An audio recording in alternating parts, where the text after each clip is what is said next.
Wala sab nagpolahi ang mga Cagayanon sa Kapuso Bloodletting Day. Karong adlaw, sa rato dugang detalye sa live report ni Cyril Chavez. Cyril.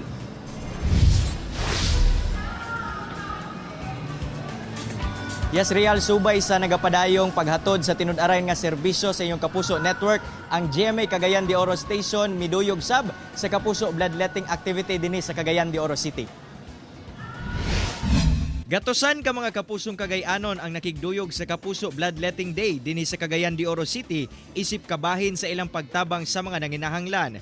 Gani, full force ang Bureau of Jail and Management and Penology Region 10 sa pagsuporta niini diin moabot ngadto sa 90 ka mga personahe ang mihatag sa ilang dugo. Unya gipakita nato diri ang ato ang social responsibility nga motabang jud ta no sa ato ang nanginahanglan labi na katong nagkinahanglan og dugo. Sumala ni JO1 trainee Richard Calabria, nahimo ng kabahin siyang kinabuhi ang pagdonar og dugo. Sa ako nga dugo, makatabang po kung sing ginagmay lang. Sa pamnagis ako dugo, makatabang ko sa ubang tao.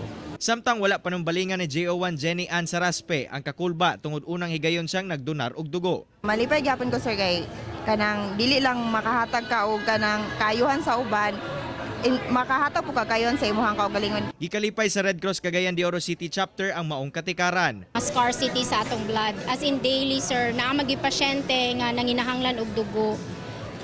Let's say mga makadispense mig mga 60 to 80 units of blood nga in 24 hours na need namo. So pag kaning inani, at least dako na kay siyag tabang.